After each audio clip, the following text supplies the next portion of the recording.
सभी को मेरा नमस्कार। आज हम टीजीटी मैथ्स फर्स्ट शिफ्ट 2021 के क्वेश्चन पेपर को सॉल्व करेंगे और हम इसके सब्जेक्टिव पार्ट को सॉल्व करेंगे। हम इसके 10-10 क्वेश्चन एक वीडियो में 10 क्वेश्चन ही सॉल्व करेंगे, जिससे कि वीडियो हमारी ज़्यादा लेंथी ना हो। स्टार्ट करते हैं। पहला क्वेश्चन रीड करते हैं।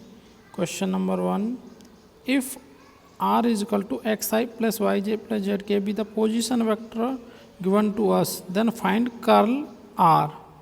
हमें r एक वेक्टर दिया हुआ है xi plus yj plus zk और हमें यहाँ पर कर्ल r निकालना है। ये आपने वेक्टर कैलकुलस में पढ़ा हुआ है, ग्रेडियंट, डाइवर्जेंट एंड कर्ल। तो हम इसमें कर्ल निकालना है। इनके तीनों के अलग अलग फॉर्मूले होते हैं। ग्रेडियंट का अलग होता है, डाइवर्जेंट का अलग होता है, कर्ल का अलग होता है। तो हमें यहाँ कर्ल निकालना है। तो मैं इस कर्ल का आपको बता देता हूँ फॉर्मूला क्या होता है। हमें यहाँ कर्ल निकालनी है। तो कर्ल को लिखते हैं डेल क्रॉस आर वेक्टर। तो डेल क्रॉस आर कैसे निकलती है? ये क्रॉस प्रोडक्ट करना होता है डेल का आर के साथ। तो आई जे के, पहले डेल के कंपोनेंट लिखेंगे, curly over curly x, curly over curly y, curly over curly Z.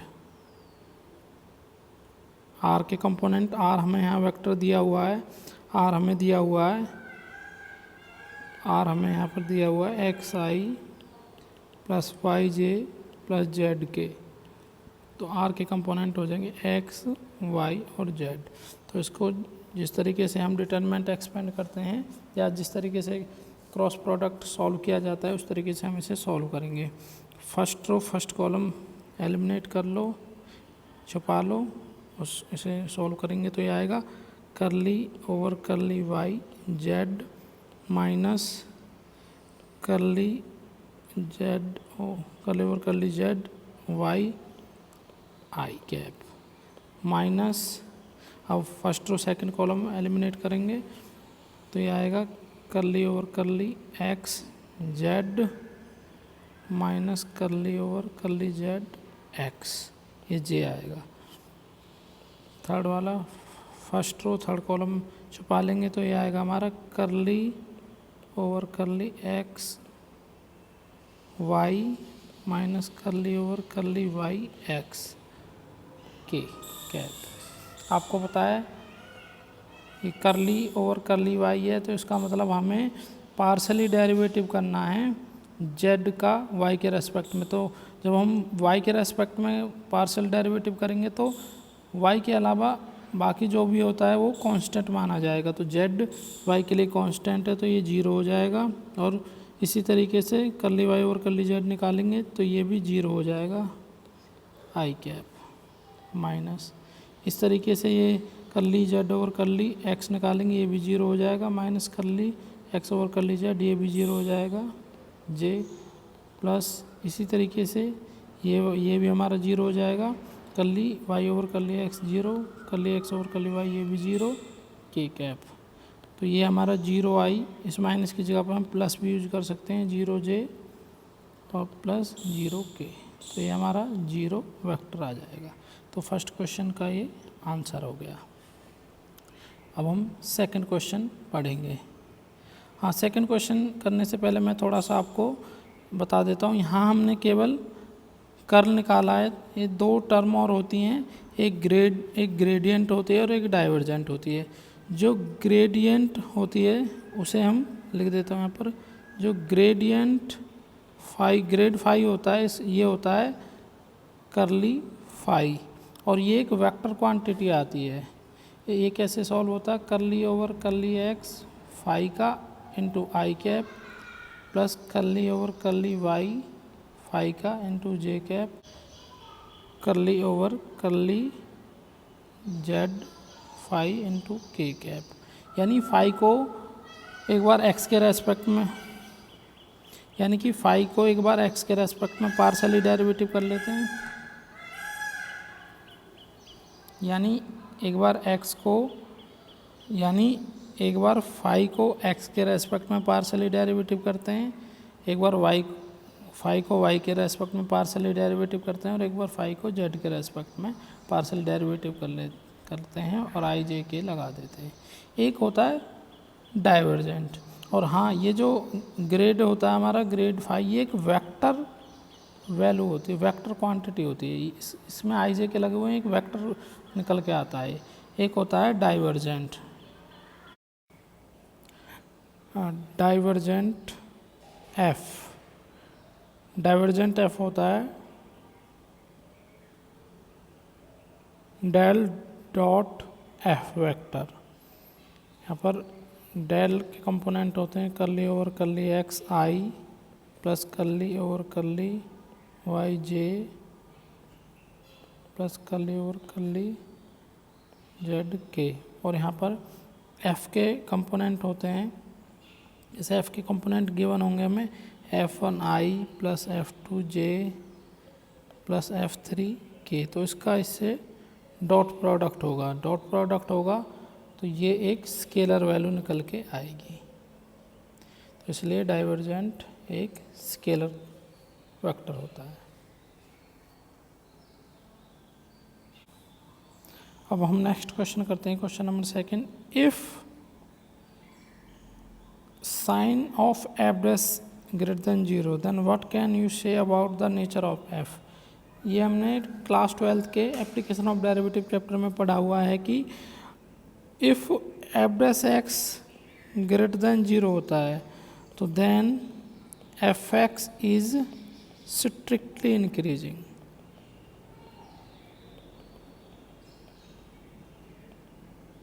और if F dash x less than 0 होता है then F X is strictly decreasing, strictly decreasing. और अगर F dash X greater than equal to 0 हो जाता है तो उस केस में जस्ट इंक्रीजिंग आ जाता है एफ एक्स। और अगर F dash x less than equal to 0 आ जाता है तो जस्ट डिक्रीजिंग आ जाता है। ये हमने क्लास 12 में सीधे रिजल्ट्स हैं, ये हमने पढ़े हुए हैं। ये थ्योरम्स हैं एक्चुअली में, ये थ्योरम्स हैं हमने पढ़ी हुई हैं। तो उससे इसका ऑप्शन भी आ जाएगा, एफ इज इंक्रीजिंग। लेकिन एक्चुअली में स्ट्रिक्टली इंक्रीजिंग होना चाहिए, लेकिन यहाँ ऑप्शन नहीं है तो ये जस्ट इंक्रीजिंग ही ऑप्शन में मैच कर रहा है, तो यही इसका आंसर आएगा। अब हम क्वेश्चन नंबर 3 करेंगे। क्वेश्चन नंबर 3 करते हैं। Which of the following is not Euclidean domain. ये यूक्लिडियन डोमेन क्या है, पहले हम इसको थोड़ा पढ़ लेते हैं। यूक्लिडियन डोमेन क्या है, उसके बाद हमें देखना है कि नीचे दिए ऑप्शन में से इनमें से चारों में से कौन सा यूक्लिडियन डोमेन नहीं है। तो पहले यूक्लिडियन डोमेन की हम थोड़ी डेफिनेशन रीड कर लेते हैं। तो मैं थोड़ा जगह चाहिए तो मैं इसको इरेज कर रहा हूँ।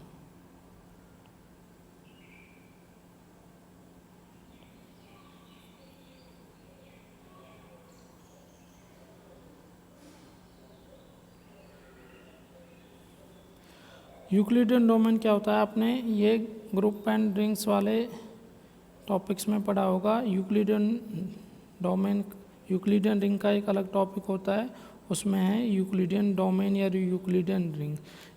Let R be an integral domain, then R is said to be Euclidean domain if for each A belong to R,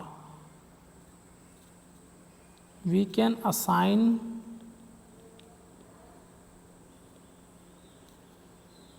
a non-negative integer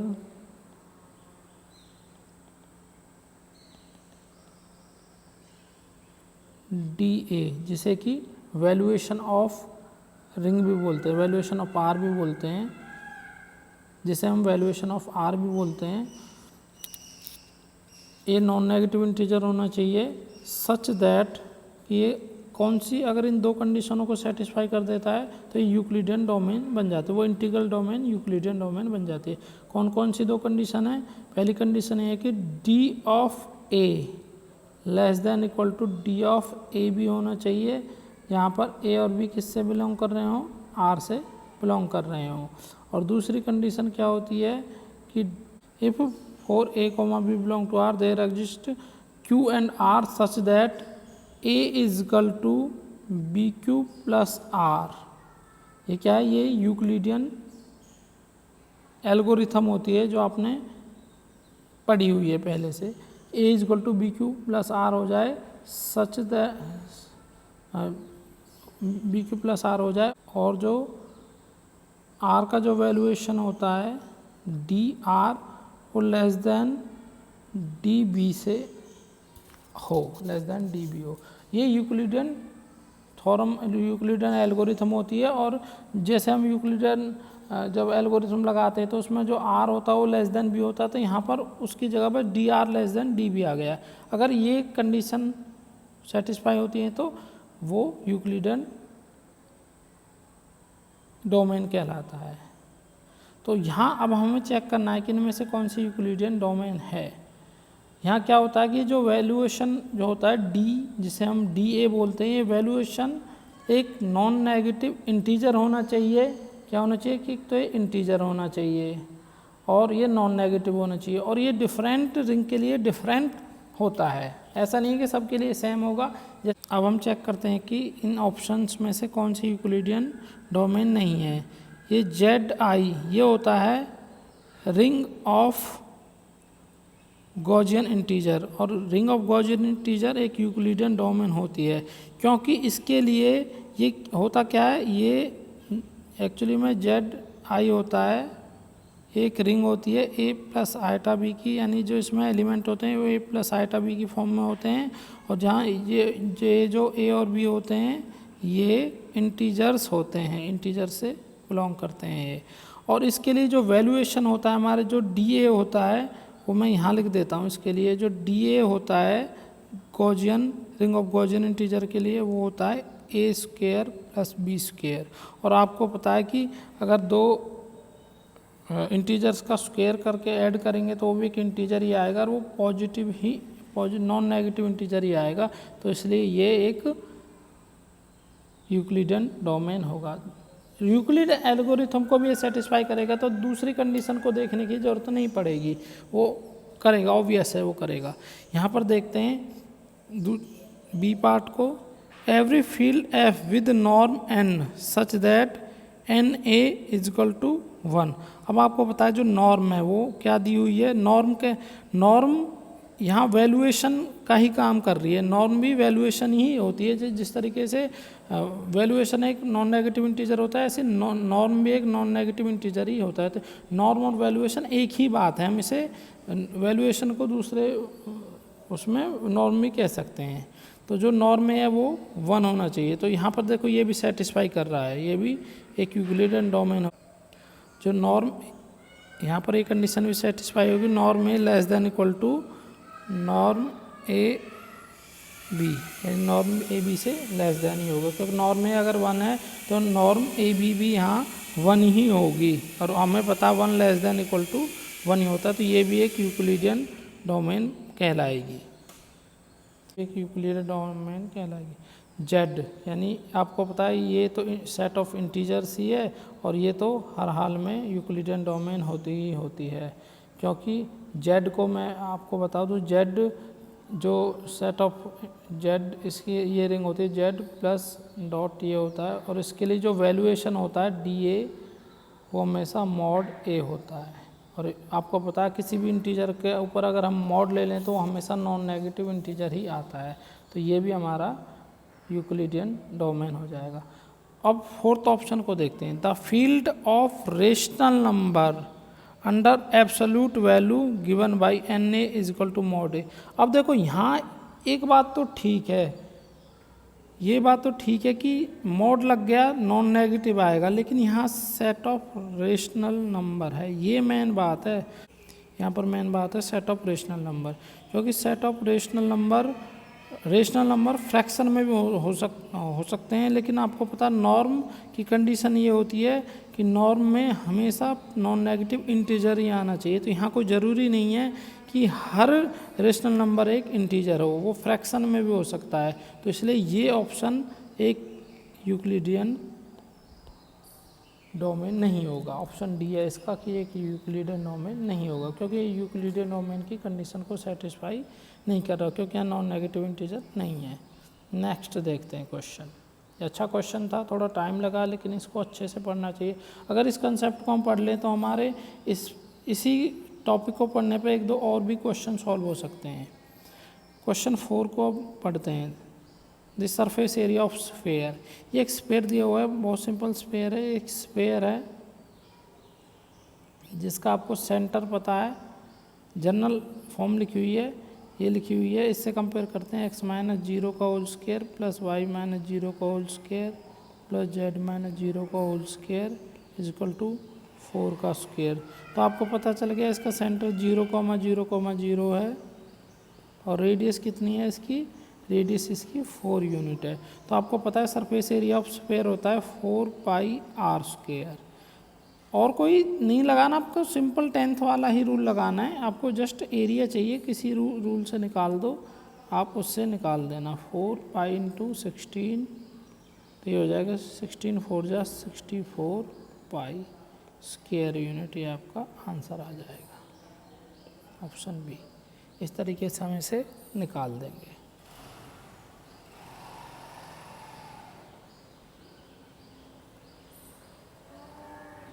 next देखते हैं क्वेश्चन नंबर 5। द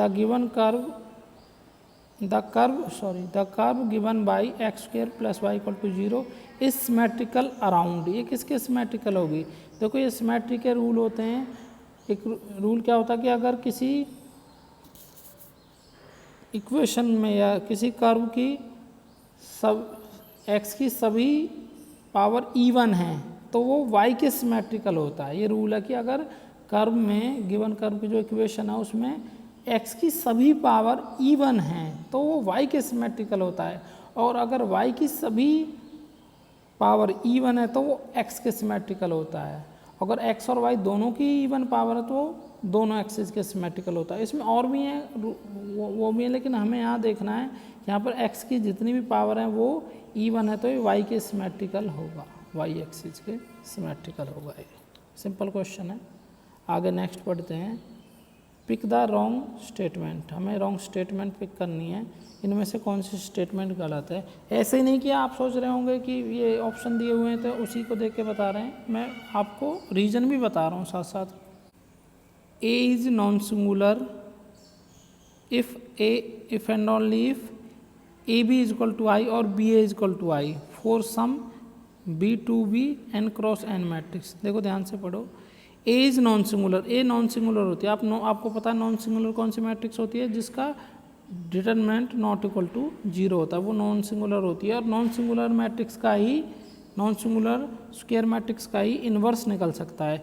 यहाँ हमें दिया हुआ है कि A × B is equal to identity matrix दी हुई है और B × A वो भी आइडेंटिटी मैट्रिक्स दी हुई है। तो इट मीन्स यहाँ ये बात क्लियर है कि अगर A × B = I और B × A = I है तो इसका मतलब जो B मैट्रिक्स है वो बराबर होती है A इन्वर्स के। तो इसका मतलब ये बिल्कुल सही है कि A नॉन सिंगुलर है, तो नॉन सिंगुलर है तो इन्वर्स निकल जाएगा। और अगर किसी मैट्रिक्स का इन्वर्स निकल रहा है तो उसका जो डिटरमिनेंट है वो नॉट इक्वल टू 0 होना चाहिए। तो ये ऑप्शन तो सही है, ये स्टेटमेंट सही है। तो हमें तो रॉन्ग स्टेटमेंट पिक करनी है। एलिमेंट्री रो और column operators does not affect rank of matrix. देखो ये बात भी, ये भी स्टेटमेंट करेक्ट है, क्योंकि हमें पता है जब हम किसी मैट्रिक्स की रैंक निकालते हैं तो उस पर हम ऑपरेशंस अप्लाई करते हैं। रो को इसमें फर्स्ट रो को सेकंड में माइनस किया, किसी नंबर से मल्टीप्लाई करके माइनस किया, प्लस किया, तो वो सारे ऑपरेशन ही तो होते हैं।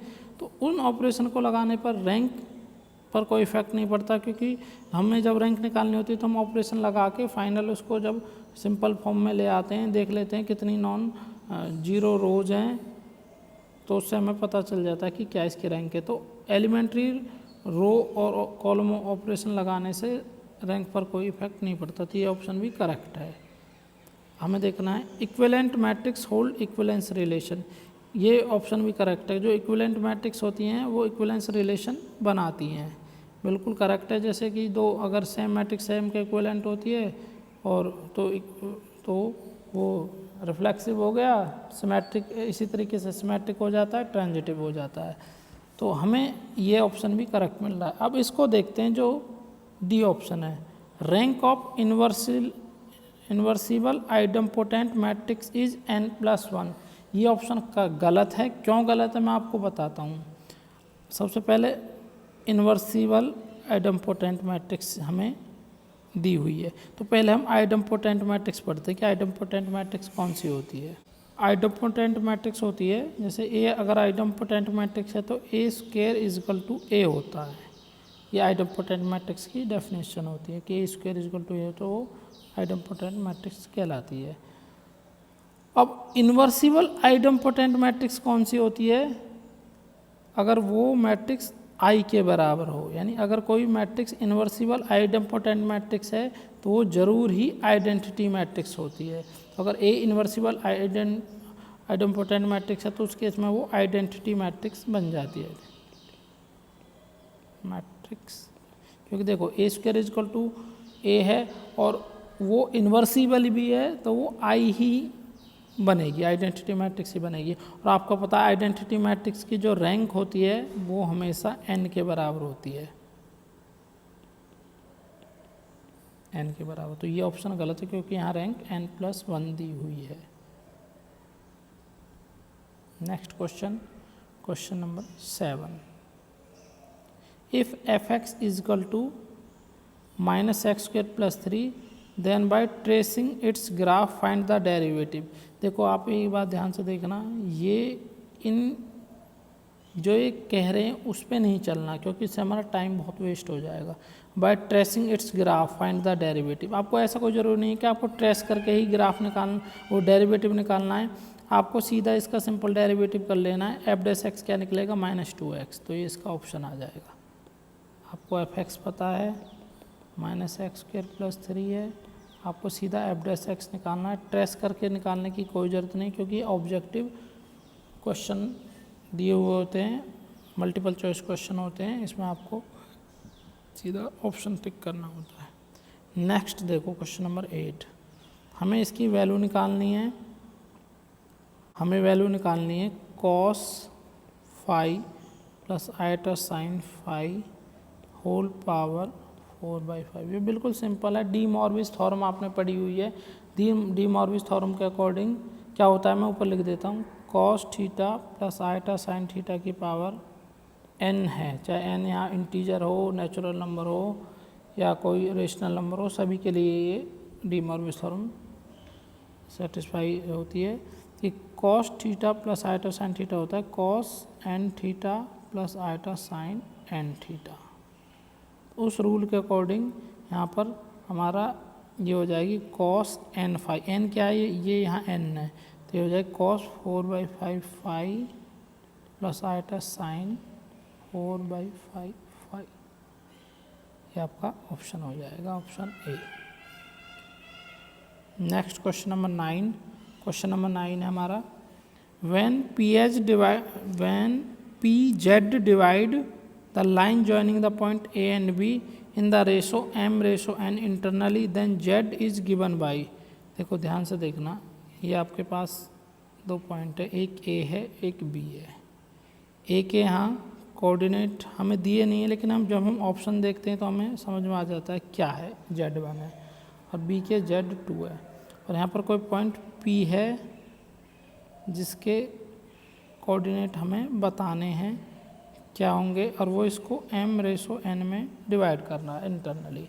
तो आपको पता है इस बाई सेक्शन फार्मूला, यहाँ पे जो कोऑर्डिनेट ऑफ z, या आप z को कह सकते हैं, z क्या होगा आपको रूल पता है, सेक्शन फार्मूला का क्या होता है, m ×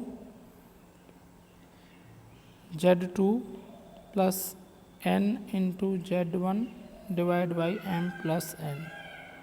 ये आपकी z की वैल्यू आ जाएगी by using section formula. Option ये थोड़ा लिखने में कंप्यूटर राइटिंग है तो लिखने में थोड़ा ऊपर नीचे हो गया, लेकिन ये एक्चुअली में ऐसे लिखा हुआ है। नेक्स्ट क्वेश्चन नंबर 10 हम रीड करते हैं। अब हम क्वेश्चन नंबर 10 करेंगे। Find the volume of the curve y is equal to x square on the x axis on the interval 0,1 close interval 0,1 around x axis. तो देखो ये हमें वॉल्यूम निकालना है। वॉल्यूम का जो फॉर्मूला होता है वो होता है, जो हमारा डी होता है वो होता है पाई वाई स्क्वेयर डेल एक्स, ये होता है। और जब हम इसका इंटीग्रेशन करेंगे तो यहाँ डी एक्स ले सकते हैं, इसको डी एक्स। तो जब हम इसका इंटीग्रेशन करेंगे तो वॉल्यूम आएगा हमारा पाई, कांस्टेंट अब आ रहेगा इंटीग्रेशन। और जैसे लिमिट यहाँ हमें 0 से 1 दी हुई है, और y की वैल्यू अभी रखेंगे Y square D X. Y की वैल्यू हम यहाँ पे फिल कर देंगे X square pi 0 to 1 X square का whole square D X, pi 0 to 1 X to the power 4 D X. तो इसका इंटीग्रेशन हो जाएगा pi X to the power 5 divide by 5, और लिमिट हमारी 0 to 1।